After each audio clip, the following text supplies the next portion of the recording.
Good evening. It is 7 o'clock on Wednesday, April 5th, 2023. I'd like to call this meeting the Land Use and Building Management Committee of the Norwalk Common Council to order.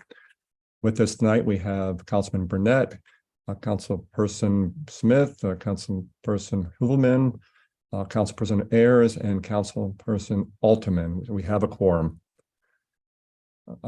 Myself, of course, Tom Livingston. First item on the agenda is public participation. Has anybody signed up to speak? Yes, this is Steve Edelman with my wife, Sally Edelman. Actually, Steve, we have you on a separate item on the agenda, so we'll come back to you. I apologize. No problem. Just call on us when you're ready. We will. You'll be first after. There is one member raising their hand to speak. Diane Lauricella. Okay. Go ahead, Diane. Good evening, Chairman Livingston and members of the committee and staff. For the record, my name is Diane Lauricella. Haven't spoken at this meeting in a while, but I felt in review of the agenda, I just wanted to leave some questions with you, and I would like to see them answered either tonight or soon. And that has to do with, of course, three items on the agenda. The first is with the Norwalk Public School, the truck commitment to alternative fuels. I think they could go back to the drawing board and try harder. I'd like to see them look at electric trucks. Other towns and states are utilizing them at the same level of work and power as is laid out here for the propane truck. So unfortunately, they're coming late to the party, again, related to energy management and the use of modern alternatives. I mainly want to look at the proposal with the Cranberry School and Norwalk High School related to PPA and the solar. My question is, has the Northeast Energy Partnership, which I had recommended you, Mr. Livingston and Mr. Lowe, get in touch with over maybe 3 years ago, they can help you make sure you optimize your solar potential, including the future of storage. You have Verigy right now. I think they have to, again, go back to the drawing board and take a look at optimizing, especially on Cranberry School. I do not see any canopy, solar canopy, and I do not see any ground mounted where there is room for it. I wanted to know what the percentage was of the demand of electricity, the energy need in Cranberry School versus the percentage amount that the solar will provide. In Norwalk High School, as many of you may have heard me, I am very pleased that we are considering solar canopy, but I don't think that goes far enough. I believe we can get up to over 60% of the school's total usage if one were to employ solar on the outbuildings. And please, I wanted to know, has the rooftop outdoor classroom been taken down? I asked Heidi Alterman why it was mentioned during the planning and zoning public hearing, and she said she didn't request it. And the thing is, in the time of climate change, it's going to be hardly used. It'll be too expensive to construct, and we could use that space for solar panels. When the teachers want to go up on the roof and point out for curriculum, they just have the children standing on a platform. They don't need an outdoor classroom on top that is covered and has all of the proper code, the heating and cooling. It is going to be too hot up there in most of the year that the children go to school. So lastly, I just wanted to know how much of a net zero energy school has this city tried to put together on each and every one of its school programs. I don't see it yet. I know they talk about it and they say why they cannot do it. I'd like to see us change our policies and look at how we can get to a net zero energy school immediately. Unfortunately, I'm running out of time now, but I wanted to please have someone answer, has NEP or Northeast Energy Partnership been looked at both of these projects? Have they been met with? Why is there no solar canopy and ground mounted in Cranberry? And has the rooftop outdoor classroom been canceled? And also, why aren't we utilizing the outbuildings in the Norwalk High School for solar and more canopies in other places where there is parking to get us above 60% solar? Thank you. Thank you, Ms. Lauricella. Is there anyone else signed up to speak?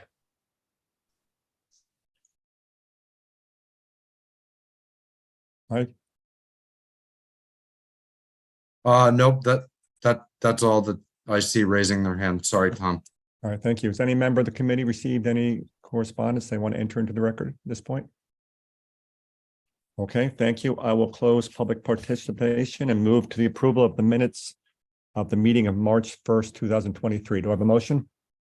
Mr. Woolman, thank you. Any comments, changes, suggestions? Yes, David. Can we change it so the record reflects that I joined that meeting at 7:55? Sure. Thank you. Any other changes? Okay, seeing none, all in favor of the minutes as changed? Abstentions? And objections? Okay, so I voted for. I'm sorry, I'm Okay, having delays. I voted for. all in favor with one abstention from Mr. Burnett. All right, thank you. All right, moving on to old business. There is none. And then in terms of new business, the first item is to review a request from Mr. and Mrs. Edelman of 8 Sheffield Road to acquire city-owned and property abutting their property. Why don't we, Alan, actually, before we go into this, do you want to introduce Joanne? I'm sorry, we should have done that right away. Oh, yeah. As you can see, Joanne's on screen. Joanne recently joined, probably about 6 weeks now, five weeks. 6 weeks. Oh my God, that's too long. She's lasted that long, Alan. Joined my office. As you know, for a number of years, I've been here 40 years. And again, you know, we're looking for a future, and I'm just speaking of one person operation. We have the building management side as well as the construction side, but continuity and all that is important. So the city has put money aside in operating budget to hire somebody on my staff, and we are lucky to have her on board. We went through interview process, and Joanne was willing to rough it out with us. So here she is. So she's been, and a couple of projects that she's focusing on. One is a couple of years ago we approved money for bathroom renovation at the middle school, which is Nathan Hale, Roten, and West Rocks. And so she's actually focused on that project for this summer. And also I'm getting her up to speed on a number of things. And she also trying to understand the city system. Maybe you can say a few words about your experience with different things. So I don't have to say it. Okay, sure. Well, thank you, Alan, and thank you, Tom. I am very excited to be on board. I look forward to working with many of you in the upcoming future.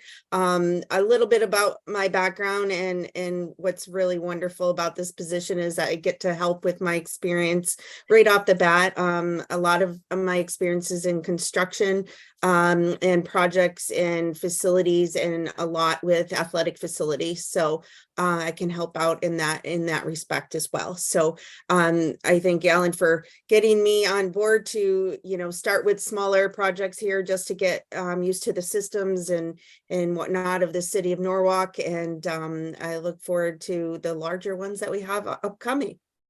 Well, great. We're very excited to have you, and look forward to working with you. Anybody have any questions at all for Joanne before we go into this? Just welcome.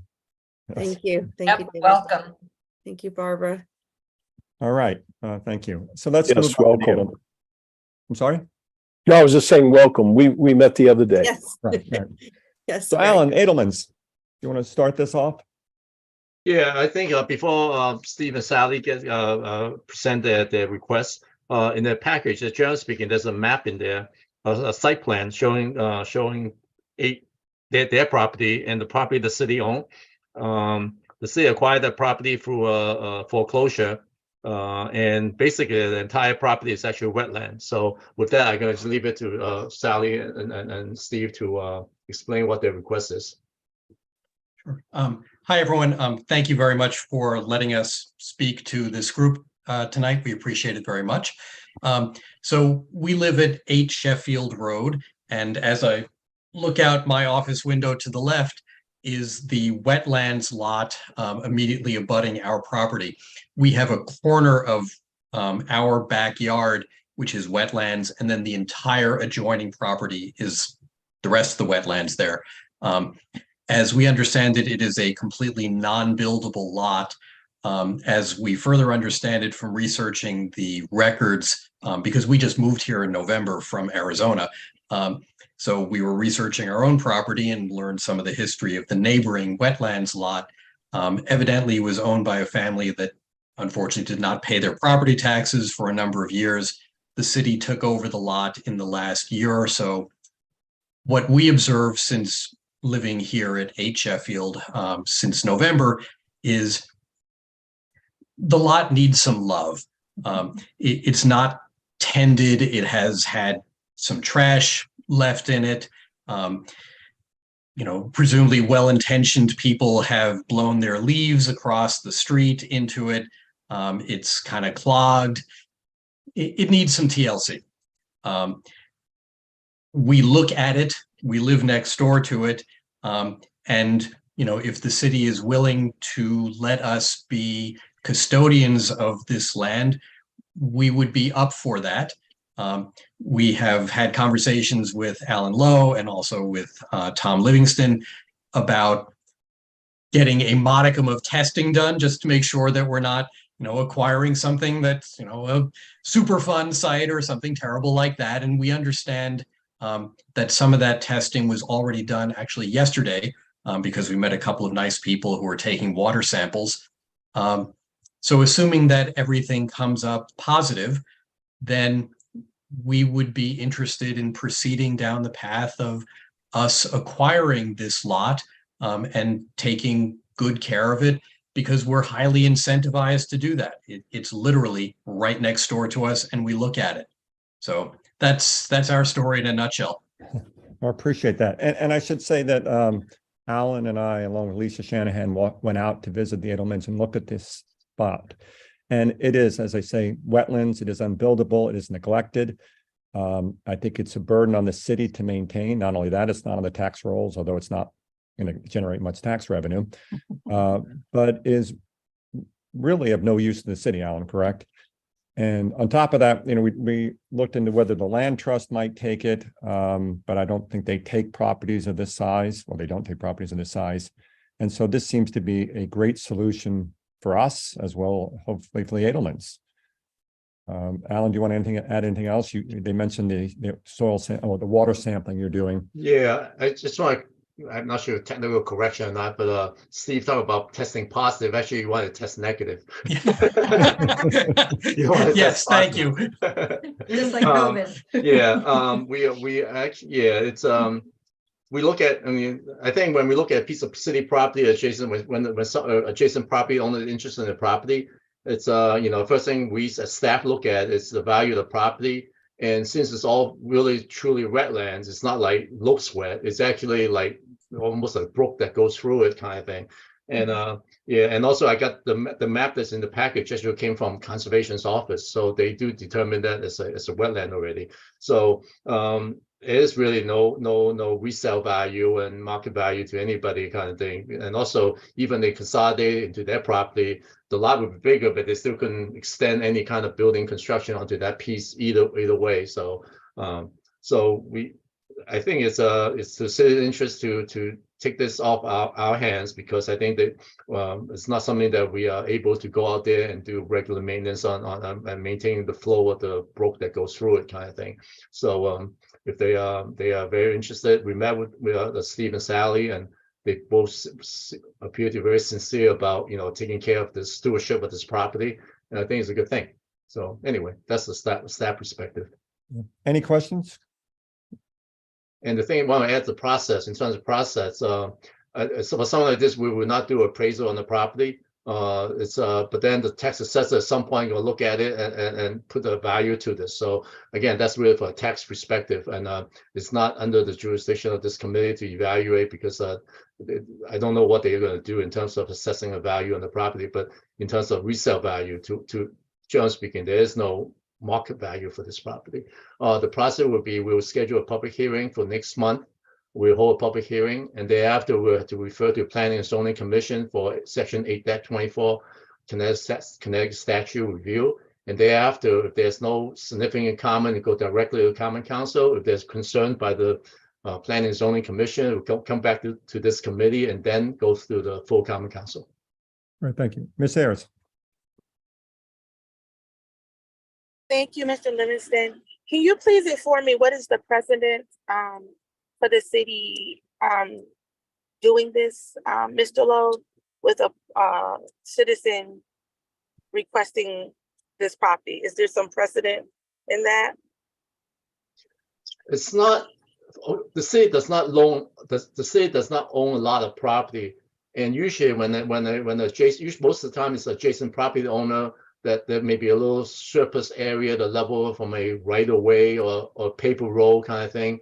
Again, it depends where it's buildable, which means is that meets zoning requirement in terms of size and frontage. Then we typically would go for appraisal process, or we do some assessment of value, and then we will advertise it. But for this property, because it's all wetland, there's really no benefit for anybody to acquire this piece of property. In fact, like Tom says previously, that when another body that may be interested, it's a land trust, but they have indicated that this is too small for land trust. So there's really there's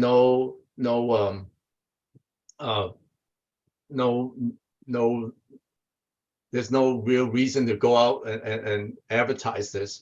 But if the committee decide that we want to advertise from a staff perspective, we don't need to advertise it, or we need to do a whole public hearing. I'm not asking about the advertisement of the property. I was asking about precedent. Has the city done this before? That's number one. Number two, I think my concern is, and I'm sure that Mr. Steve and Sally are great people, but I'm a little uncomfortable. I know you're saying it's going to go to public hearing, but I'm a little uncomfortable with that process. I'm wetland, and I feel a little differently than you, Mr. Allen, with wetland. I think wetland does have a value. I think wetland is very important to our whole ecosystem and all of that. Hey, Nicole, you're breaking up a little bit. Can you hear me now? Yes, better. much better. I'm so sorry. I'm at La Crosse with the little one, so I'm sorry. I do think there is some value. I do think there is some value to wetlands, but my concern really is, I know you're gonna make it publicly known that someone wants to purchase it. I just have some concerns about how well that is going to be. Us not giving other people the opportunity, because I do think wetlands has value. I think I know it has value, and I know it's important to our overall ecosystem. So I think those are my concerns. One, the precedent, not if you think it has value, but the precedent. Has the city done this before? That's precedent. And two, the fact that we're kind of not giving other people the opportunity to go for it, I guess. I know it's convenient because it's adjacent to their current property, but I have to be honest, I'm a little on the fence with this. So Alan, correct me if I'm wrong, but we have sold properties to abutting homeowners before, maybe not wetlands, but other properties. We offer it to the neighbors first, correct? That's been our practice? Yes, that is a practice to, I mean, we definitely, I can't name anything off the top of my head, but it is although we don't have a lot of property to do this, but at the same time, it's just come up before when a required property, adjacent property owner asking for a portion of the property. Sometimes it could be a landlocked piece of property. In the old days, there's zoning regulation, has certain area called park kind of reserves. when the project, a community got little, like multiple units get developed, they got to reserve some space for park. And a lot of time they keep the wetland as the parks reserve. We had get rid of those property before.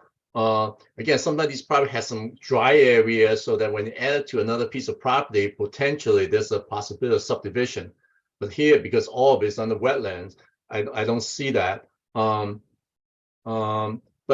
that's an interesting perspective, because what happened, we got this from foreclosure. So when the people didn't pay taxes before, at that point, the property is up on foreclosure as part of all the foreclosure property. So it was public notice before. If somebody wanted to buy it, they did have somebody could have an opportunity to bought this property before, because there's really no market value. So that's nobody offer any money to acquire that piece of property. That's how we end up with it. So so in a different kind of way, it actually been offers for public opportunity to purchase property when the city, because nobody offered any money for it, we end up with it. So I think in a way this went through a process somewhat. Alan, when was that? Do you know? I thought it was like maybe 2 or 3. I don't want to speak on it. I think I have a deed in the office somewhere. I think you gave it to me, Steve. Hold that thought. I'll look it Maybe up. Talk about something else for a moment. Okay. 2018 or something like that. I have the document, so Okay. it'll just take me a moment to find it. All right, let's, Greg, you had a comment for? Yes, thank you, Chairman Livingston. My comment is basically, will we have something in writing stating whether this piece of property has any value at all, or if there's no value before we go to a public hearing? Because right now we don't, at least I haven't seen any document that indicates the value, if any, of the property. I guess requesting we get something in writing before we have a public hearing. Yeah, I mean, when you talk about no value, it's really just coming from me as staff. So if you want that, we have to go out and get an appraisal done. We have the tax assessor, right? Yeah, but there's a value in it. There's things like $50,000 kind of thing. But again, that's the reason why people didn't pay taxes on it. So if the committee is interested in value, then I have to go out, get an appraisal on the property. I think that's the only way I can do this. Yeah, I just found the date on which the wetlands lot was put up for a notice of sale. It was October 18, 2021. Oh, so a year and a half ago. Yeah. Just to follow up, wouldn't we have, if it was put up for sale in 2021, shouldn't we have some current document without having to incur additional expense for appraisal now that might have state what the value is? We did. I mean, it was foreclosure, so it's because they didn't pay taxes, right? So I don't think we would do an appraisal. But let me talk to our tax assessor's office and see what kind of information is available to the city. But chances are, again, when somebody doesn't pay taxes, I don't think we go out to do appraisal. I think when we put all that package, all those properties together, and we do a tax sale, and if nobody purchase it, the city go for a process to acquire the property or end up with the property. And I don't think the city would spend money doing appraisal for a property that somebody else may buy, you know, or we end up with it. So, but I'll find out. But most likely there was not an appraisal done. David. Well, if they were in arrears, there's going to be whatever the 75% of whatever the value was at the time, whether it had gone up in the last reval or not, we wouldn't know. But if it was 2021, there's going to be some documentation of what the tax was based on. So we should at least know that to have an idea of some sort of value, to assign a value to the property for an acquisition. But didn't we just recently do this at Scribner and Chestnut Hill? We sold that triangle. We went through, now that was buildable. That was a buildable lot, but it, you know, you had a conversation with the other neighbors of the individual who was interested. We got appraisal done on that property. We've done this And we did it, we've done this a couple of other times, so I think there's, there is a system at play. Whether we have to do get a brand new appraisal is a question mark there, but I think we can find out at least what it's, where it was at when it went into arrears to be sold in the tax sale. So how do we value this? It's really, if, again, I think, tax assessor put numbers on it, assess value kind of thing. I don't know how much, I guess if people don't pay taxes and don't challenge the appraisal, I mean, then that's the number one, they don't pay taxes. So I'm not sure the assessed value, it's true in the sense that because the property owner probably didn't challenge it, because I'm not going to pay tax on a piece of wetland. So, so I think the only way to do it is to hire an appraiser to do the appraisals to see what they come up with. It's very subjective. I mean, what is the value to somebody? I don't think for a piece of wetland, I don't think anybody would go out and buy a piece of wetland. So what is the market value?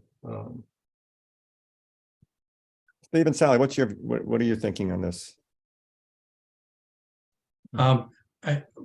We agree with Alan. The reason that we're interested in acquiring this lot is not that we have a burning desire to be the owners of a non-buildable lot. It's that we'd like it to be taken care of because it's literally right outside of our window. And we understand that it's a burden on the city. It generates no property taxes and it's wetlands. It needs some maintenance. And it's clearly not getting that. I don't mean that disrespectfully at all. It's just what we've observed since we've lived here. So it needs things, and it's a financial drain on the city's resources. We are incentivized to take care of it because we've got some wetlands on our own lot anyway. And well, we look at it. So I can't imagine that anyone else would want it. And, the proof of the pudding is in the tasting. This lot was up for anybody to bid on a year and a half ago, and evidently no one did, which is why it's a city property.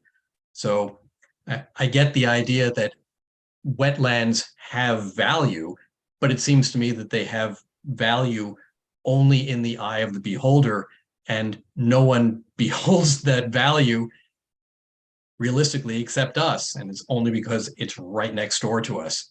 So we're willing to take on the burden of a fragile ecosystem because we care about that. We're environmentally conscious, and we're pleased to be abutting a fragile area, but it does need to be taken care of, and that's going to be a burden to someone. It's either going to be the city's burden, as it now is, or we'll take it on if the city is willing to let us.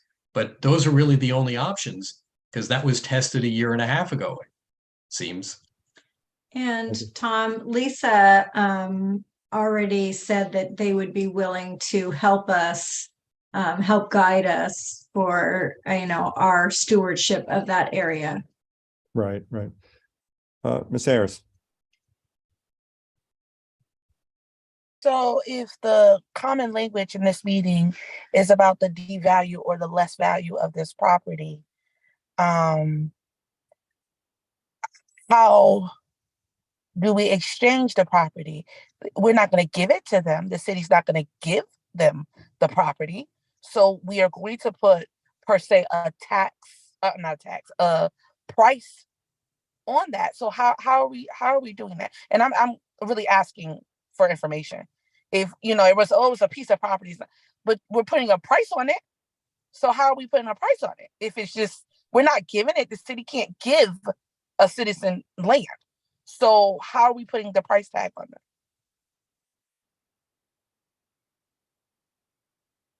Alan? Well, I was actually thinking about the city I was thinking that the city would consider giving the property to them. You want to give them the property? How?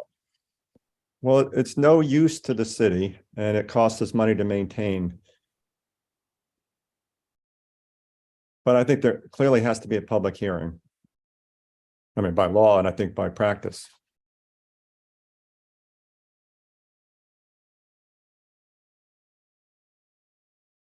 So Barbara, Yeah, I guess, okay, at this point, I think the best way forward, Alan, is to try to determine some value from the tax assessor.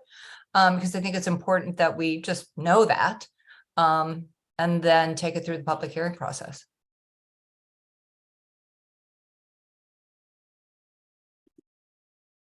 we just lose Alan? We can't lose Alan. I know. I think he just went away. We lost Alan. That Uh-oh. can't be. We're lost without Alan. I think we do need to know what we're talking about. The question is, can we go ahead with the public hearing without having that?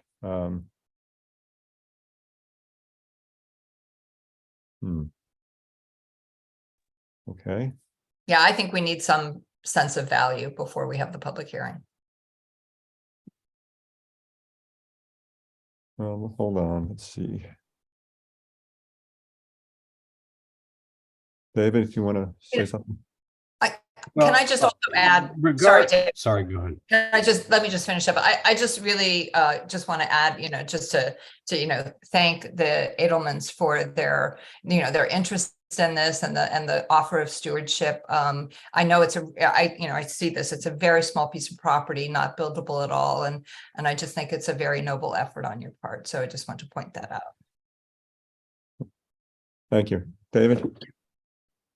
No, just that I agree with Ms. Smith. I mean, I thank you for what you're asking, but I think that if whether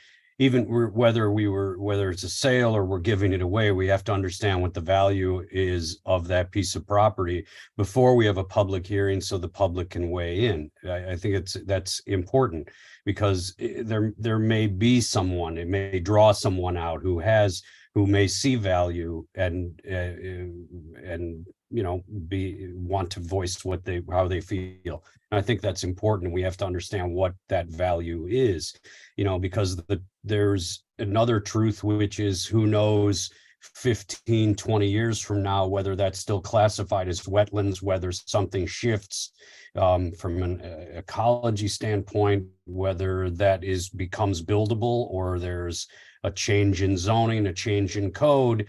That's,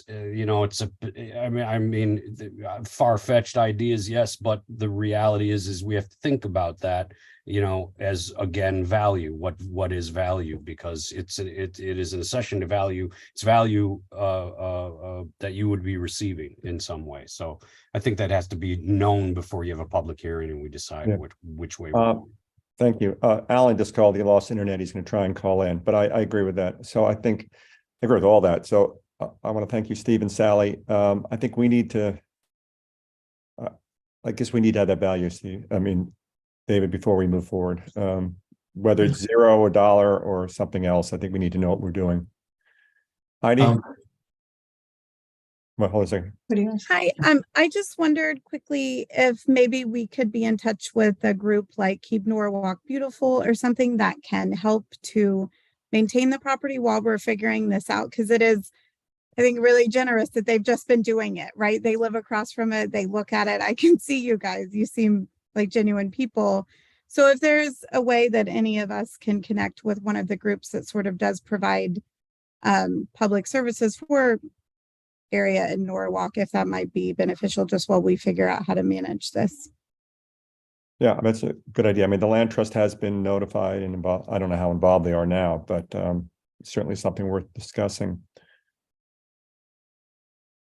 And we have no Alan. Okay, so I think the conclusion is, yes, Steve. Tom, I was just going to say, it's not our lot, but we are right next door. You're all welcome to come out and see it for yourselves. Obviously, Tom did that, and I gather it was a valuable experience. We have no ulterior motive. We simply want the neighboring lot to be well taken care of, whether by us or the city or someone else. So if it would help inform your views about the value of the lot, come on by.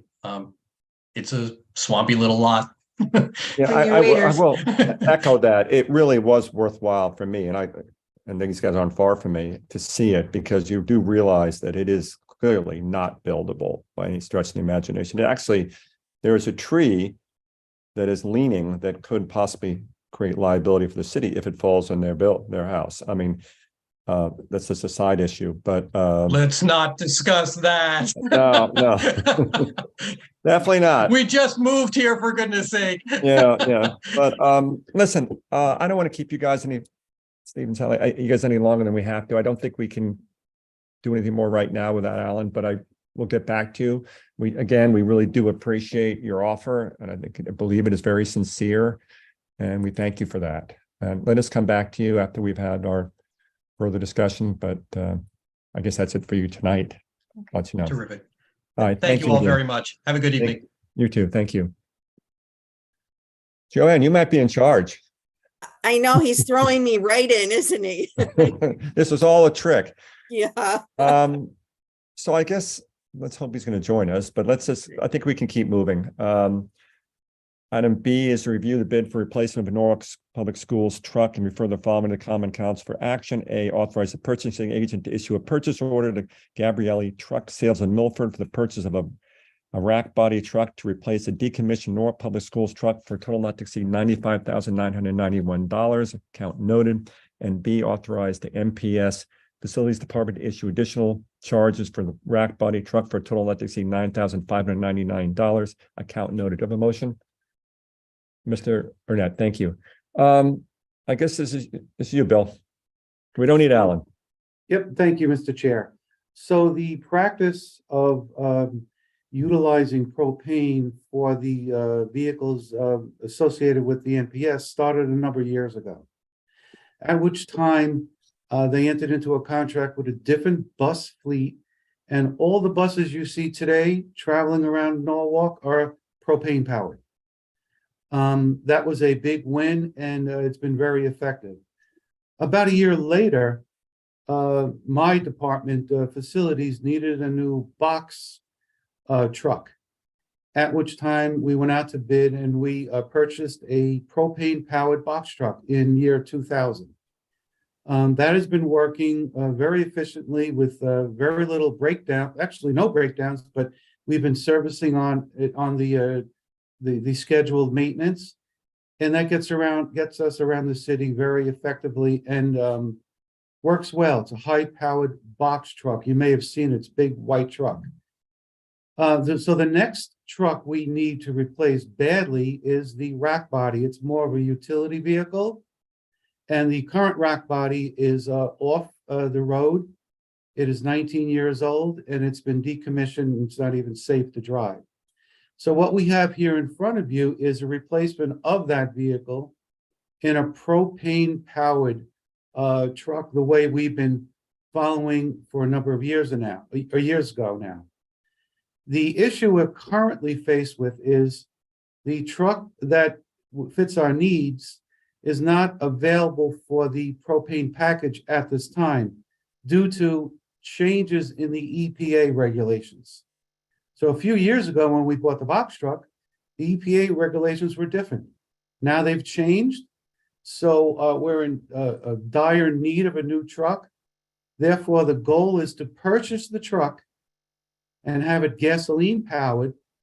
It would be outfitted with hardened valves and pistons to allow the upfit to a propane powered vehicle. And once that's available, and it may not be for a year, we will convert this truck from gasoline powered to propane powered, and it'll be consistent across the NPS vehicles.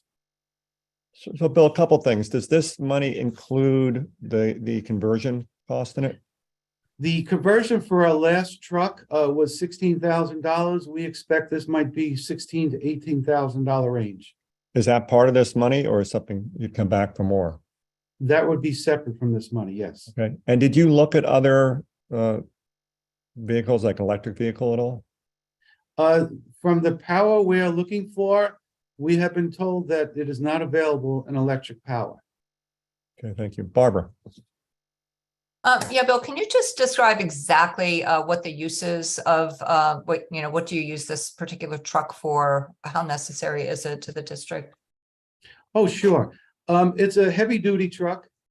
We have supplies going around to all the schools. We have some heavy equipment, boiler parts, boiler sections, operating equipment. We're also outfitting this with a salt spreader, just to get a heads up from the DPW before they get to some of our parking areas where we can pre-salt. And it's also coming with a snow plow. So this is a real heavy duty use for this vehicle. Okay, thank you. Any other questions? All right, seeing none, all in favor? Heidi? Okay, so it's unanimous. Thank you. Alan's Thank back, you. I think. Thanks, Bill. Alan, you're back? By phone? Well, I see his number. Anyway, it was. I'm going to propose we defer the school construction update and go get to the other items because I know Heidi has to leave and I think let's move these on. Okay, so move to C2, update on solar projects at Cranberry School, Norwalk High School, and South Norwalk School, and refer the following to the Board of Education for the execution of a power purchase agreement with Verigy for Cranberry School and Norwalk High School in the future. A, approve a proposed plan for the installation of rooftop solar for the new Cranberry School project and refer the plan to the Board of Education for approval and execution of a power purchase agreement with Verigy, the city's designated solar developer. Current project financial pro forma is for reference only. Final pro forma will be adjusted to reflect the applicable energy incentives, updated electric rates, and the final system design with corresponding construction costs. And B, approve proposed plan for installation of rooftop solar and carport solar for the new Norwalk High School project and refer the plan to the Board of Education for future in 3 to 4 years. Approval and execution of a power purchase agreement with Verigy, the city's designated solar developer. Current project financial pro forma is for reference only. Final pro forma will be adjusted to reflect applicable energy incentives, updated electric rates, and final system design with corresponding construction costs. Do I have a motion? Thank you, Ms. Smith. Okay, Katie, we still have Alan, are you on? Can you hear me? Yeah. Can you hear me? Huh? Yes. Oh, good. Yeah. Yeah. All right. Let me go briefly and then talk about Cranberry a little bit, and then Dan is going to go for Norwalk High School. Hey, Alan, before you do, just to close out the Edelmans, I think the consensus of the committee was that we need some sort of valuation before we go to public hearing. Very good. All right. Got it. So come back to that next meeting. Sure. All right, go ahead.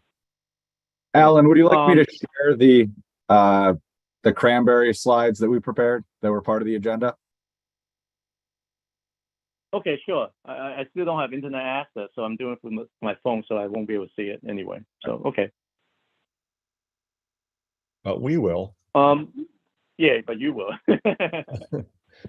So, probably around 7 years ago, I think we went through a process to go through a selection process to designate a solar developer for City of Norwalk. And at the time, we went through a whole selection process, RP process, selected a company.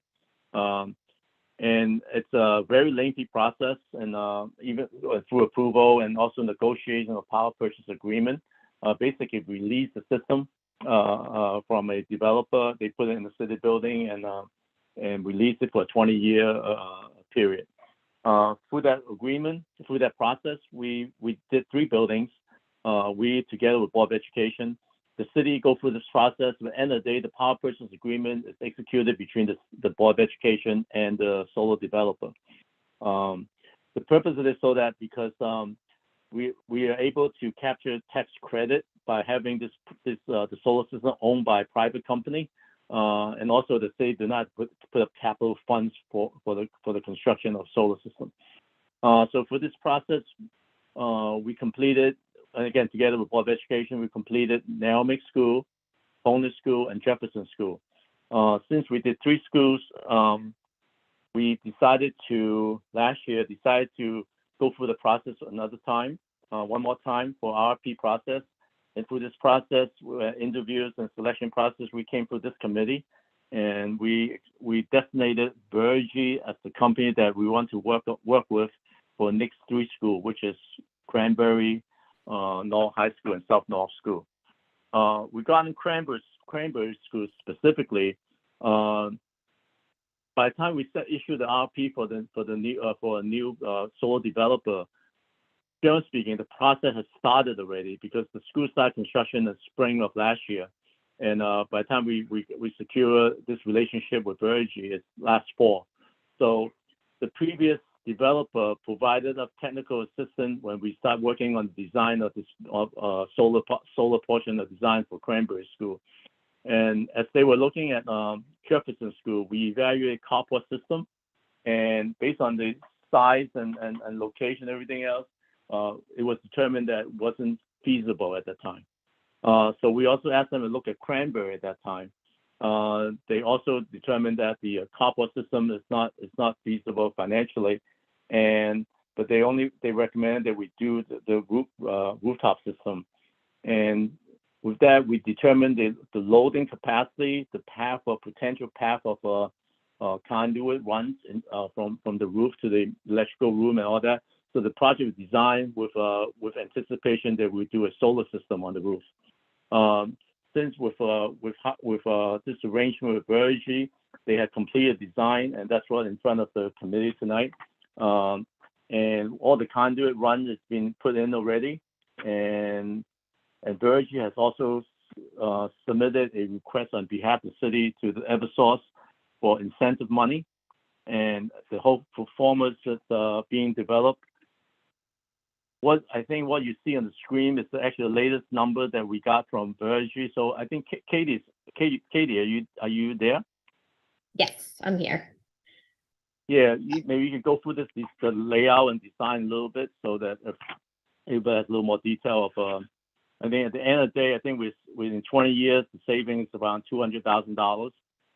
Can you go through the calculation and how it's calculated and the basis of the calculation?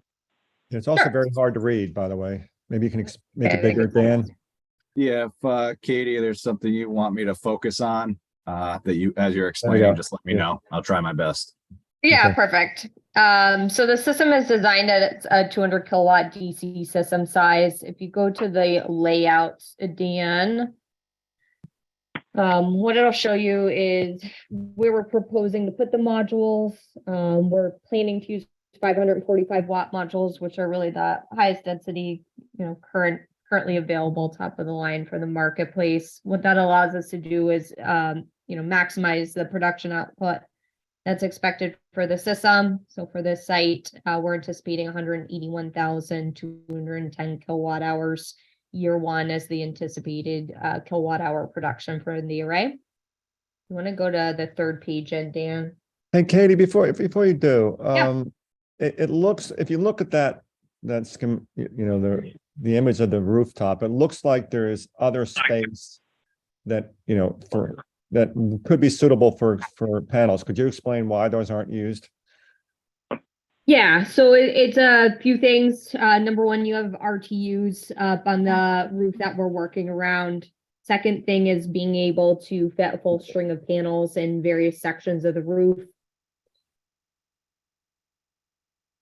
RTU. And then the third is, as you can see here, you have some lower roof sections that are going to be impacted by shading. It's kind of a combination of those three items. And we worked with our engineering team on putting this layout together. So you've maximized the space for panels. I mean, the number of panels in the space, I should say. Correct. Okay, thank you. Can someone just explain what an RTU is, please? Rooftop unit, right? That's HVAC. Rooftop units. Oh, thank you. Rooftop. Yeah, no worries. Sorry. So what you see here on the screen is just the financial pro forma that Alan mentioned. So this was submitted as part of our package. Basically, what it runs through is the system production on an annual basis, years 1 through 20. So we're starting out again at 181,200 kilowatt hours in year one. System will slightly degrade on an annual basis and produce just a little bit less in year two than it did in year one. So we're factoring that all into the financial analysis for you. The PPA rate that we would be locking you into is 8.75 cents per kilowatt hour, and that's a fixed rate contract for the next 20 years. Went back and forth with Alan, and he had provided some feedback in terms of current supply costs that the city is under for generation of power, factored in your transmission and distribution charges, and we're estimating your current cost of electricity at about 11.5 cents per kilowatt hour. That's going to net you a savings of 2.75 cents for every kilowatt hour that your system is generating. As you can go ahead.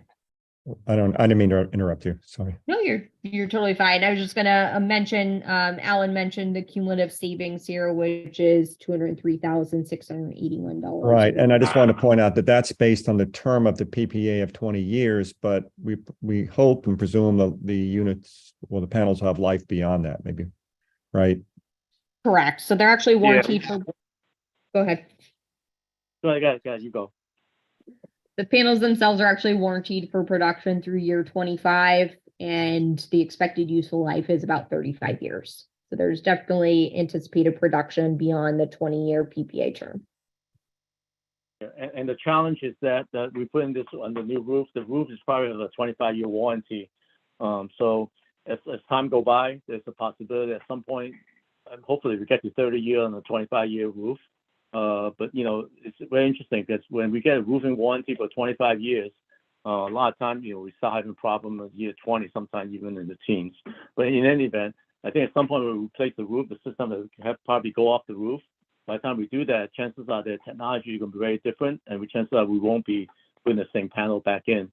But in any event, I think there is a reasonable calculation that we can do. I think we do it for Norwalk High School. We didn't do it for this one yet, but for Norwalk High School, we actually because of the copper system, we actually calculated for like 30 years. So for the from year 20 to 30, all the savings go directly to the city. So those numbers are substantially higher for the future years past the 20-year PPA period. So we can do that calculation as well, but it would be a substantially more than the $200,000. Okay, I'm done. Okay, Alan, you want me to move into Norwalk High School? Yeah, please. And if you can go through it, explain the building and the two systems that we're looking at. So first, we got a quick rendering provided by Castle Boost, the architect on the project, showing the entrance elevation of the school from the parking lot. And we'll jump right into the solar design for the project. And these estimates and design were provided by Verigy and used in a recent Castle Boost presentation. What we're showing here is the kind of what the design would be, maximizing the roof area, the annual building energy usage, which is 3.9 million kilowatt hours, the annual roof system output, 1.298 kilowatt hours. And here we're showing a roof system percentage of 33% of the annual building energy usage. Next, we show a similar cash flow pro forma model as what we just looked at. This is something that Verigy has put together for us. And we've added a couple items here, understanding that at the end of this PPA period, there is a buyout estimate based on the fair market value at that time, which is estimated right now as $514,000. But over the 20 years of that rooftop solar system, there's an anticipated savings of just under $3.3 million. And then in year 21, if that solar system is purchased for the 514, that year, we're looking at roughly a $2.78 million total savings. But we haven't dragged this understanding that roofs are typically replaced somewhere after the 20-year period. Most have a 25-year warranty. And as Alan stated earlier, the system may be removed sometime after 20 years. We just have a note here that based on the annual savings, understanding that the PPA covers maintenance throughout these years of the PPA agreement, you're looking at approximately a $300,000 a year savings in utility costs if we were to purchase the system in the 21st year and continue generating power with the solar panels that are on the roof. And just another note here that, like I just mentioned, that $300,000 a year doesn't have an estimate accounted for the maintenance or the utility delivery and transmission costs, which those are all covered as part of the total PPA values. And moving from the roof, similar explanation of the solar carports. Here we're showing the solar carport design on 3 rows of the parking lot. And again, the annual building usage, 3.9 million kilowatt hours. The system as shown here, producing 728,000 kilowatt hours.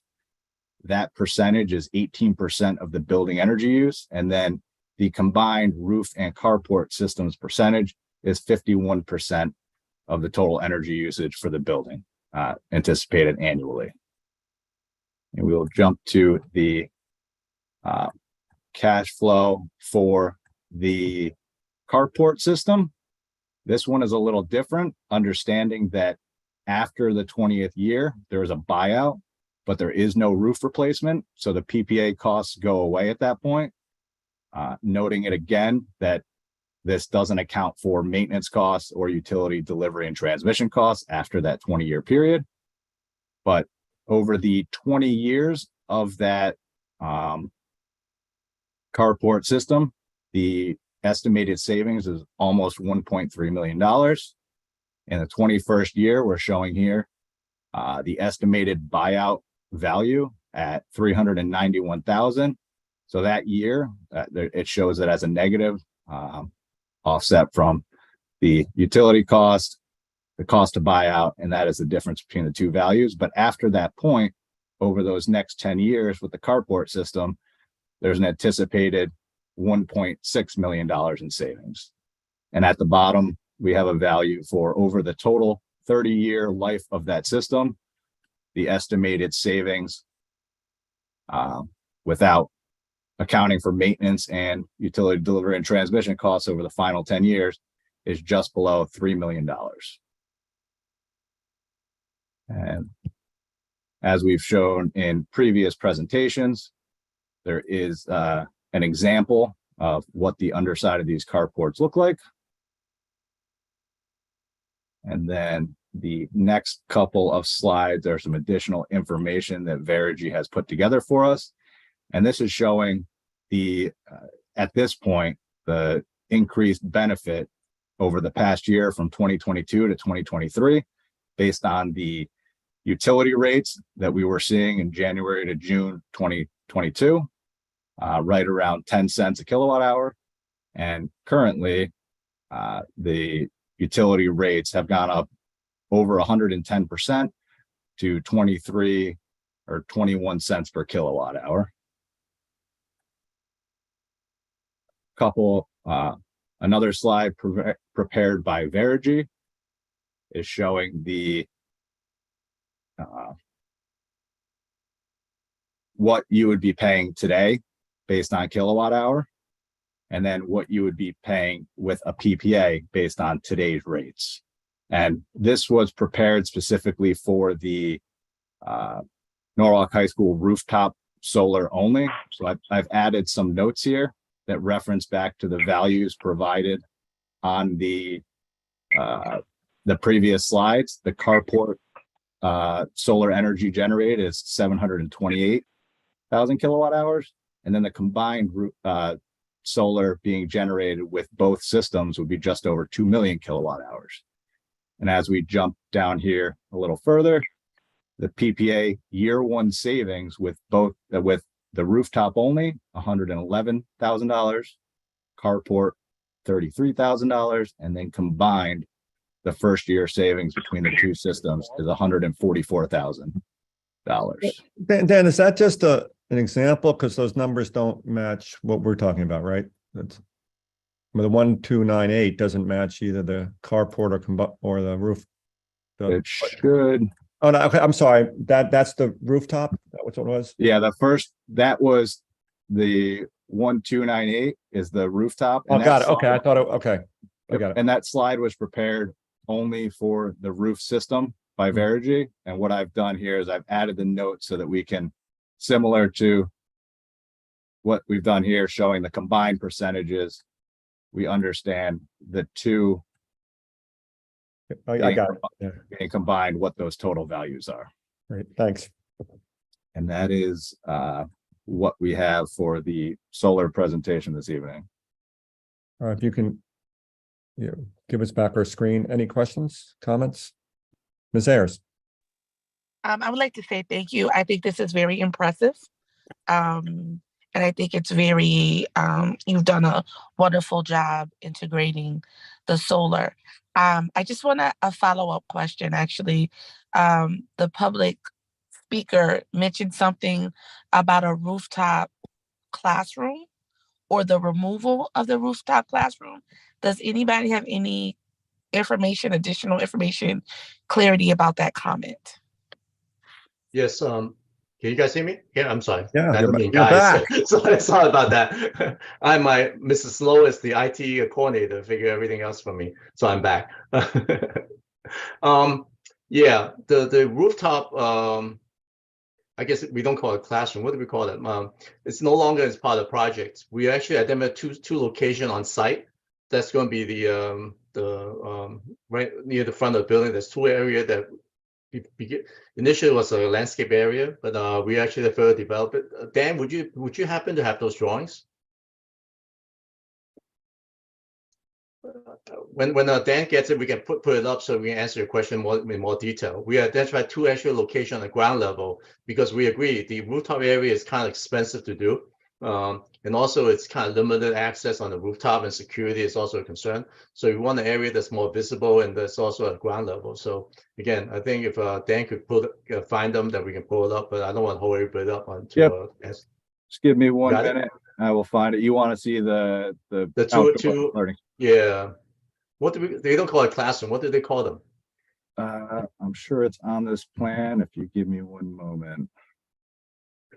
Let me get to the We no slide. longer doing the rooftop. So I think I answered, Nicole, I hope I answered your question.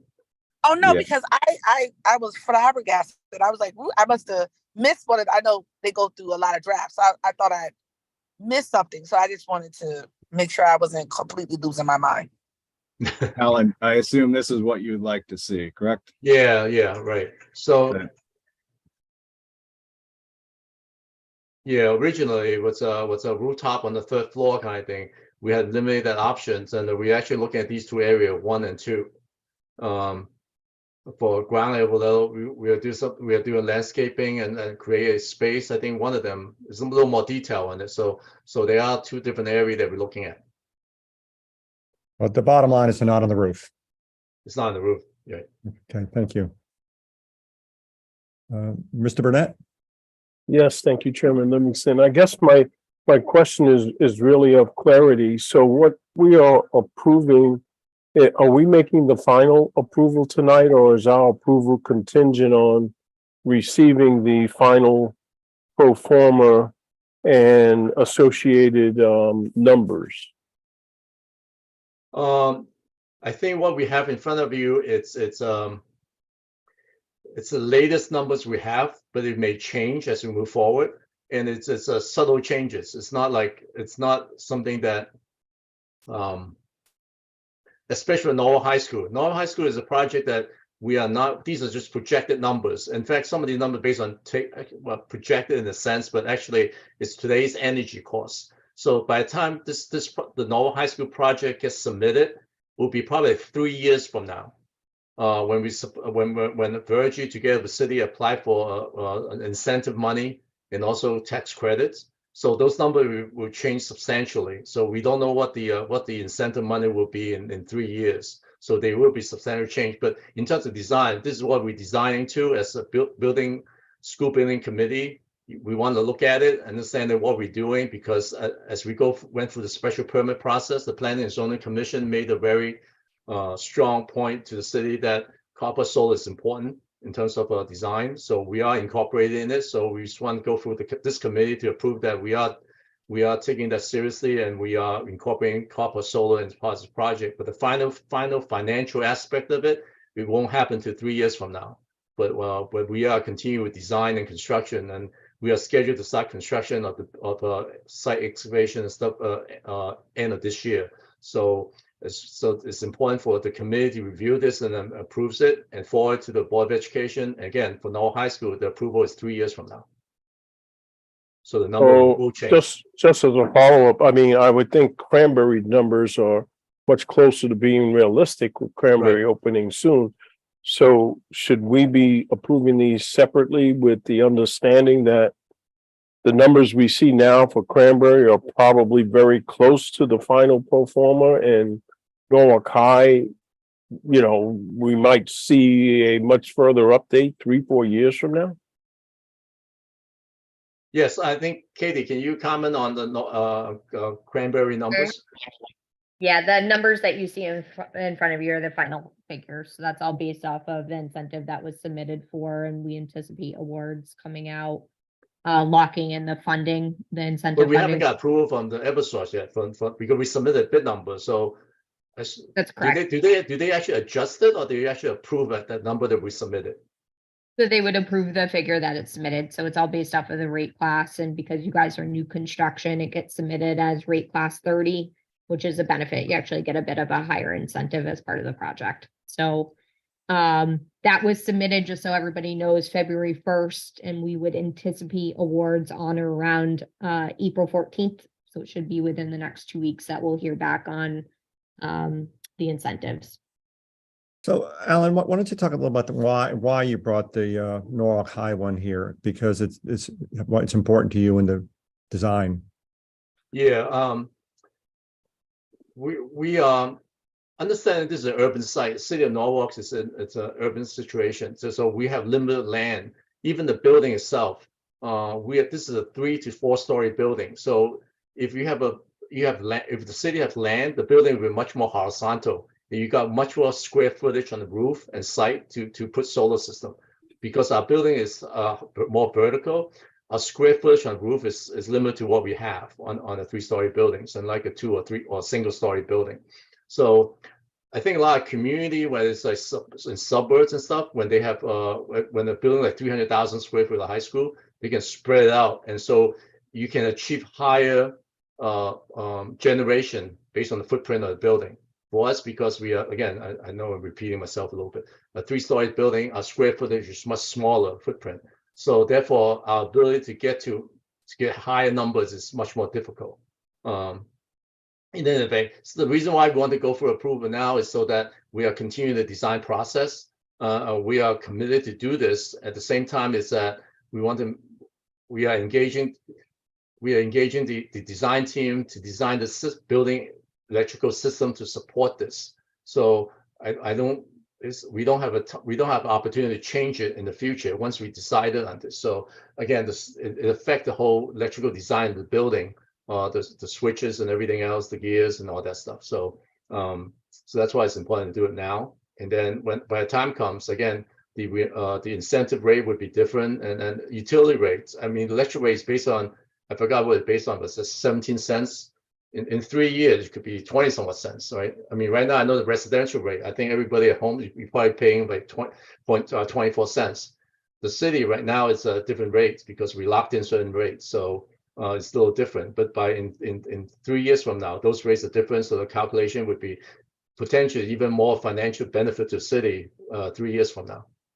Well, Alan, why don't you also talk about the carport solar timing and why that's important now? Yeah. There's a number of things that's important because the parking lot itself is very complicated. Even though we're building a new building separate without touching the existing building, we're going to spend 3 years in construction of a new building. After that's finished, then we're going to move the kids, the students into a new building. At the same time, we need to keep the parking lot open. So we don't have ability to actually go into the parking lot and start ripping it out. So we got to maintain the parking lot to be open. So while we tear down the building, where the building footprints is, we can build a parking lot and put the solar panel on copper system on that portion of the parking lot. We had to look at construction phasing and how conduit, where the conduit runs is, and drainage system. We also have a stormwater retention system in the parking lot. So a lot of things have to be considered. So the configuration, the size of the copper solar system has a lot of thoughts behind it in terms of where, how much, and timing, and construction phasing. All of that gets into the evaluation process. So it's not something we decide to solve. We just do this much or that much. There's a lot of thoughts behind it. Did I answer the question? Yeah, just to follow up on my question. So for Cranberry School, should the wording of the approval change? Because we have seen the final pro forma, if I'm correct. So it states that, there'll be changes, but I think it was just stated by Katie that what we have seen is the final. Is that correct?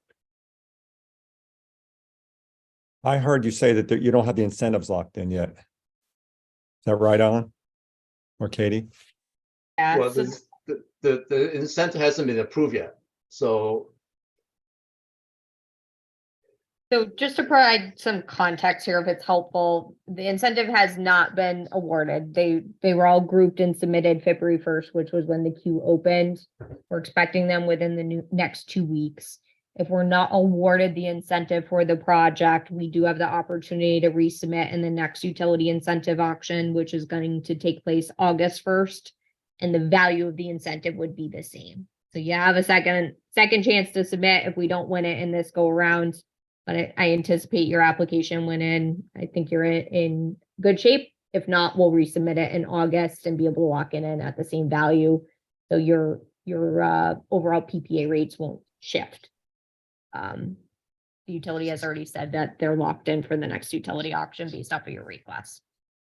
So I don't know if that's helpful, but just providing some more context there in terms of timing. yeah, this is kind of a very interesting relationship between the city and the Board of Education.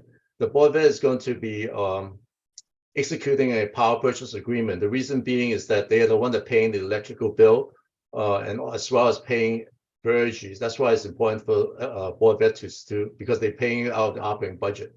At the same time, the Common Council, generally speaking, I'm going to say this, but I don't know how everybody's going to. I don't think we have the ability to direct the Board of Education to sign a specific agreement. We cannot, I don't think we are in the position to authorize them to sign an agreement. I think we are referring to them to sign an agreement. So the final terms of it, whether it's minor changes and stuff, I think it's up to them to evaluate and look at. So I will continue to participate in the process of Verigy and Board of Ed to make sure that these numbers they're proposing doesn't change drastically. But if there's any minor adjustment, I think we want to be ability to leave in some room to make any adjustment that necessary as we move forward. For some reason, there's like we got to take out 4 panels or something because or add 4 more panels. It gives us the Verigy the ability to make adjustment because we find that the shadow of the mechanical unit turned out to be it's not as bad as it seems. They're getting more panel, so that's why I don't think we want to lock in exactly what those numbers are. But at the same time, is that I think the referral is not to be that specific because there are potential some minor changes here and there. Okay.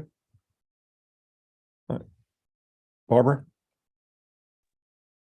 Thank you so much for this work around the solar carport and taking it seriously. So I have a question. I'm looking at, we only have one view under the carport. The posts look really sturdy.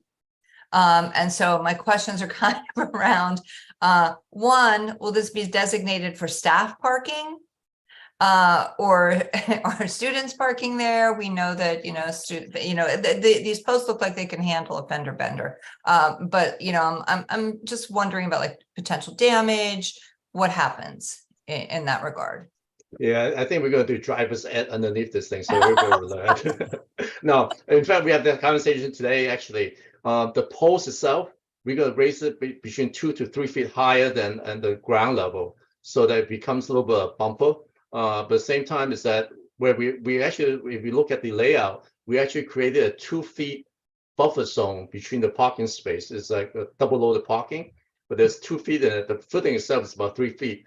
But we are going to put it in that 2 feet gap in area, and the concrete will come out 2 to 3 feet higher, so that you can tap it a little bit, but you won't hit it and knock it over, kind of thing. Got it. More damage to the car, less damage. I think they will learn after a couple of times. Maybe. Maybe. Okay. All right. Thank you. Any other discussion? All right, seeing none, I'll call for a vote. All in favor? Or Nicole, where's Nicole? Yes, okay, unanimous. Thank you very much. And thank you, Katie. Appreciate it. Thanks, everyone. Have a great night. You too. All right, let's move on to bathrooms. Review bids for restroom improvement at Nathan Hale and West Rocks. Refer the following to the Common Council for action. A, authorize the mayor, Harry W. Rilling, to execute an agreement with Pat Munger, Construction Company, Inc. for the Nathan Hale and West Rocks Middle School restroom renovations for a total not to exceed $578,000, account noted. And B, authorize building management to issue change orders on contract for a total not to exceed $57,800, account noted. Do I have a motion, please? Mr. Huberman, thank you. Alan, or This is a Joanne show. All right. Yeah, Good he's luck, passing Joanne. this one on. I didn't mean to leave with the shops, but it's okay. Yes, exactly. I was in charge for about 5 minutes. As Alan mentioned earlier, it was all approved in April of 2021 for the capital budget to do some improvements to the middle schools of Nathan Hale, West Rocks, and Rowton. So some of those things, some of them were done. There wasn't the ability to do all of that in the short amount of time in a summer, so it was split up. And so we now have the opportunity this summer to finish up those 2 schools, Nathan Hale and West Rocks, and do some the project descriptions there of all the little things that would be done in these bathrooms. So we have put it out to bid. We do have a low bidder. We met with that low bidder. We actually had we had 8 bids in, which was phenomenal. We were excited about that. And it's for about 51 restrooms that both schools are very excited about. So I've been in there quite often, and we're working with Richard at Gill and Gill, and have gone over all of those repairs with the Munger Construction Group. And this will be done this summer, correct? Correct. So from June 26th is their first day. They're able to work on it, and will be done mid-August. Great. Questions, comments? Mr. Burnett? Thank you. Quick question. I mean, have we, I'm assuming we've contacted the Board of Education to see if there's any planned summer school activities at these 2 schools, and how would, not those activities, they would not have access to the restrooms, I'm assuming, while construction going on. How is that going to work? I'm going to coordinate with the schools on which areas they're going to be in, and we're not going to take all of them down at both schools at the same time. They do have enough staff to do a significant amount at the same time, but I will keep in mind, obviously, that there are still activities going on, and hopefully working with one of the staff members. We haven't designated someone in the school yet, but that will be my responsibility to make sure that we're working around those activities. Okay. Any other questions or discussion? Seeing none, I'll call for a vote. All in favor? 2, 3, 4, 5, 6. All right, unanimous. Thank you. Keeping with the bathroom theme, to City Hall first floor bathroom. Authorize the mayor, Harry W. Rillick, to execute an agreement with HV Contractor Corporation for the City Hall first floor restroom refurbishment project for a total not to exceed $77,000. Account noted. B, authorize the Office of Building Management issue change orders on the contract for a total not to exceed $7,700. Account noted. Do I have a motion? Mr. Burnett, thank you. Alan. Yeah, North City Hall was renovated back in 1986, 7. So that's what I don't know, 30 years, whatever it is, right? 35 years, whatever it is. So we never actually done anything in the bathroom. We never changed the partition. What we did was, and some time ago, they had metal partitions. So probably around 8 years ago, we do a electrostatic painting, which is electronic, what's the word here? Electrons. You charge the panels into the car does, you electrically charge them, and so you spray it and the paint will get on it differently kind of thing. So whatever. You got it. So it sort of worked out pretty well for the last few years, but at this point we had to replace it because it's starting to get rusty again.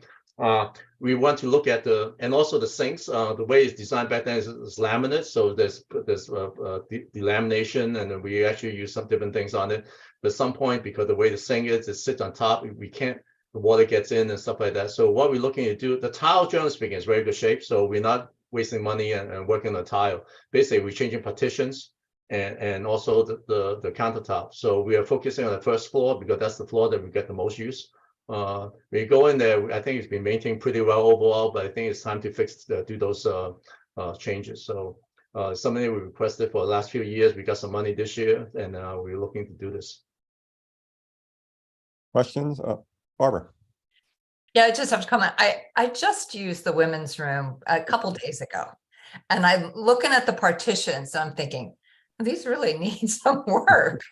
So I'm glad to see that that is happening. I will also point out that despite, the fact that I think they need work, the middle school bathrooms really need work. So they don't. Our bathrooms don't look quite that bad. Definitely not. Any other comments, questions? All right, seeing none, I'll call for a vote. All in favor? And we lose Nicole? I mean, Heidi, no, there you go. Okay, unanimous, thank you. All right, so let's go back up to the school construction update.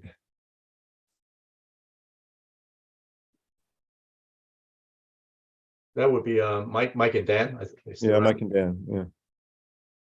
Dan, can you share the presentation just so it doesn't interfere with the host here? Yep, getting it up right now. 1 second.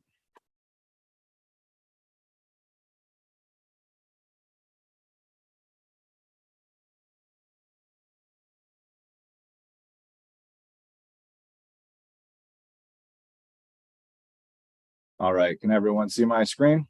Yes. Yep, thanks, Dan. Yep, no problem. Good evening, everyone. This is just the master schedule, which we go into more detail in the following slides on. And the first project as part of the list is the Cranberry School. So at this time, the construction manager, Newfield Construction, has the majority of the sheetrock up in the building, first and second floor. MEP rough-in has been completed in a lot of areas, and lighting and ceiling grid is being installed. At this time, the masonry on the outside of the building is Hey, Mike, just so everybody knows, MEP. Oh, mechanical, electrical, plumbing, I'm sorry. Okay. The masonry work on the exterior of the building is nearly complete. There's a couple corners and various areas that still need to be finished. Glass and the glass windows and storefront systems have been installed in a lot of areas. There's a couple more single windows that still need to be installed. The masonry veneer at the Learning Commons is completed, and the mason contractor is currently working on the stone veneer walls in the cafeteria. The flooring installation in the classrooms has begun, and many of the bathrooms have had their wall tile and floor tile installed as well. Also, just one thing to highlight, The construction team's been working very diligently to monitor the schedule of critical deliveries for the project. We have had some obstacles come across that have delayed some of the activities as part of the construction. But to this point, we've been able to, make minor adjustments in order to keep with the schedule. And this is kind of a fluent situation right now due to the availability of some of the parts and pieces. And it's something that we're tracking on a weekly basis, all of the critical items. And currently, as of today, everything's on schedule. On schedule and on budget, right? Yes. Okay. And here's just a couple photos. The photo to the left is that's the Learning Commons, where you see the scissor lift. That in that photo, the contractor is working on finishing the glass and glazing system on that wall. And then the photo to the right is taken from the inside of the Learning Commons area, and you can see the final product with regards to the wood roof deck and exposed wood ceiling, as well as the MEP utilities that are coming into that space. They've all been painted and are basically finished at this time. And you can see the stone veneer there, just so you guys know, it's really good looking inside. I mean, these are really nice touches. Everybody will see them at some point, but it's really nice. Yeah, it's gorgeous. Like every day when I drop my kids off to school, I am really, really impressed. And especially how fast they're doing everything. But the new stone that just went up is amazing. Thank you, Kylie. I don't want to put it where I do not want to put it lightly, but I think there are many challenges. I mean, it's just like the emergency generator is going to be delivered in October, but we figure a way to work with the contractor and manufacturer to get a temporary generator on site. There's also delivery of electrical equipment and mechanical units are being delayed. But at the same time, each one of these, we kind of work behind the scene in negotiating and push and pull kind of thing to get them. And so we're still holding schedule. And what I asked the construction manager is to provide a confirmation by May 13th. And we will know for sure that we will deliver this project on time. Again, each one of these are challenges that we have to overcome. And so so we are on schedule. And one thing we don't note on the in terms of contingency money, we haven't really spent too much of the owner contingency money. So the CM contingency is still holding very well. So financially, we don't show those numbers, but at some point we add those numbers on so you can see the overall project in terms of financially. I mean, those are earlier numbers, and I think we have a more informative number that we can put on the screen. One last thing is at some point, I think we will probably schedule a walkthrough with the committee to go through the building. So it's probably sometime in May or June, I think. I mean, unless the committee wants to look at it, now. But as we get further ahead, I think it would be a good time to look at it in probably May or June. So yeah, Alan, we'll defer to you when you think it makes sense and it causes the least interference with the crew out there. Very good. Yeah, well, we can take a look at that. Last week there was around 100 workers on site every day, so it's a very busy period right now. So, but it should slow down a bit in May and June. Very good. Thank you. All right, moving into Norwalk High School. I apologize, my updates aren't as exciting as Mike's during the pre-construction phase. But as you recall, the design development drawings and specs were completed in December of last year. We've been actively working on the construction documents that will be issued in late July. I participate almost weekly with the design team as they continue to coordinate those construction documents with the different disciplines involved. After the documents are issued in July, there will be another estimate performed and then an estimate reconciliation to confirm that we are on budget. And then from there, we have plans to meet with the Office of School Construction Grants and Review in September for a pre-bid conformance review, the PCR, and that's the last meeting and review that we have with the state prior to going out to bid. And As far as community engagement, we continue to engage with the community. In the past month, we had scheduled and did meet with administration. The construction manager met with admin at Norwalk High School and P-TECH on March 9th to review the construction logistics plans for the job. Also, the architect prepared a presentation for the Norwalk High School and P-TECH School Governance Councils, and that took place on March 23rd to provide a design update on where we are with the project. The overall schedule in the middle of construction documents, the approvals, and then going out to bid late in the year. Construction starting late December into January of 2024. South Norwalk Elementary School design team is in the design development phase. They're preparing those documents now and we'll be issuing them at the very end of April of this year. As an ongoing coordination effort with traffic, mobility, and parking, one of the concerns is the traffic in the area, sidewalks, etc. We do have a meeting on April 10th with them to review our preliminary traffic survey data from the traffic survey that was performed.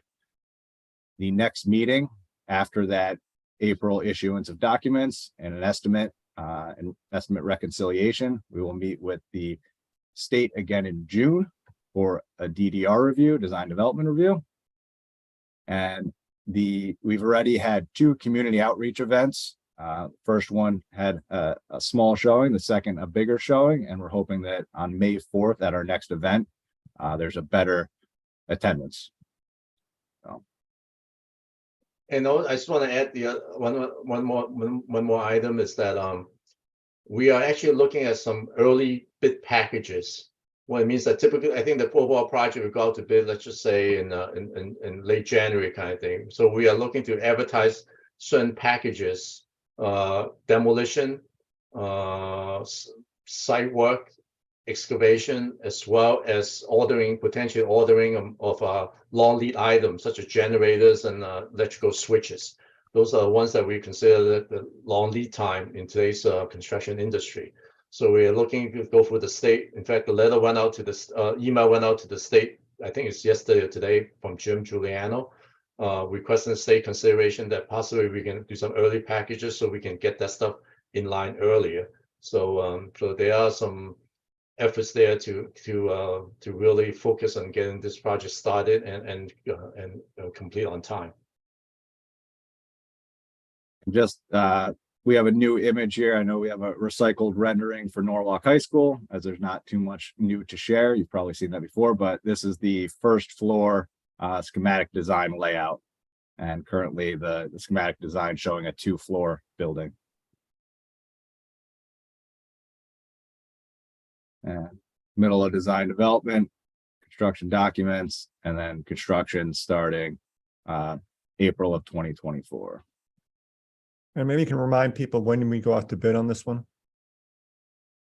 So that would anticipating beginning of 2024 bid and GMP. And Alan just mentioned the potential early packages that would shift things a little bit and allow us to start the site work, demolition, and development ahead of time, since we will there's Corville Nursery on site through, I think, fall of this year, and then after that the site will be vacant, allowing us to start work early if possible. And that's based on state's approval. I'm sorry, is the plan to leave the buildings there until then? The ones that are okay. Yeah, Hatch and Bailey has actually formally give us the key already. We are holding $500,000 in escrow, so we have 30 days from a couple of days ago, well, last week, to make sure that the property is acceptable. There's no changes from the time that we purchased the property. So yeah, they have, and then the relationship throughout this process has been very professional and cordial with between the city and Hatch and Bailey. So it's a very good relationship and getting this like a better web deal completed with them. Right. All right. Any questions or comments, Barbara? Yeah, Ellen, I'm just curious how the process and the discussion is going to the new Norwalk High School about the fields and practices for, students. I know we have to look at all kinds of different fields and coordinating all kinds of things. And I know that's going to take a really long time. So I'm just curious how that's going. I will speak to that. Okay, I'm waiting for her to jump in. Yeah. That's one of Thanks, the things I Joanne. asked Joanne to be the lead person on. Yeah. Awesome. Okay. So yeah, that was as soon as I got here, that was my first conversation was with both Doug at Norwalk High and the athletic director at Brian McMahon. They had both had some conversations before I got there, and so I've been working all of that out with Doug mostly, and making sure that each one of the teams has a place to go, and working out all of those details for practices as well as games. And they're, obviously I believe the coaches all know, and I'm not sure how much they've talked to each of the students, but I do know we're working on some options for softball at this point too, for them to have a place to go for a while. Great. Yeah. I think for softball, I think we are originally we were looking at Cranberry School as a potential option, but I think that is going to be the real option for them. We actually included a bid package to put sod in so that we don't have to wait for the grass to grow. But I think the goal, assuming the Cranberry schedule holds, we should be able to put sod down late fall, because that's ideal, because you want to put it in so we give it some time to establish so they can use it in the springtime. So that is our current strategy for softball. And then me and Joanne has talked about reaching out to start conversation with on tennis. Because that's involved a relationship with Oak Hills. I think they heard about it, but at the same time, we haven't formally requested for next year. So I think we have to understand the high school schedule, as well as because they have clay courts. The prep time, usually they prep it in late April or early May, I think it is. And but then with the tennis program starts earlier. So I think we need to work out those details and make sure that, again, we haven't formally requested Oak Hills Park Authority yet. But I've been Joanne trying talking about it. Yeah, no, that's great. That's great. What about, there was some talk about maybe upgrading the track right at City Hall. Is that still in the not being talked about? Okay. No. We never talk about City Hall, because the reason being is that our previous conversation with Doug was that track in today's world has to be a performance track. It can't be like the stone dust and things like that kind of thing. So, and also the configuration, the City Hall is not properly configured and things like that. So it has to be very specific in terms of competition. The only place we have is Brian McMahon. So I think Joanne, you can go into a little bit more, because okay, you go ahead.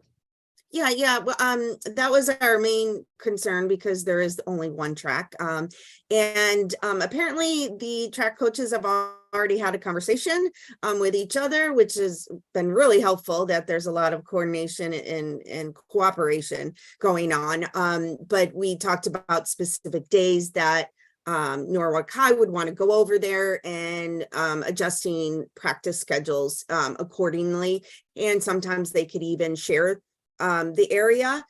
So Dan, right when I had gotten here, he had gotten some netting, and I'm going to be getting some netting for Brian McMahon for their end zones, because there's some holes and we need to do some repairs to make sure that it's safe for everyone, because we probably will be having more teams practicing at the same time. Great. Yeah, Sounds like a great process. I think the concern in the past was lacrosse. Yeah, men's lacrosse. Sport, men's, right, more than women's, right?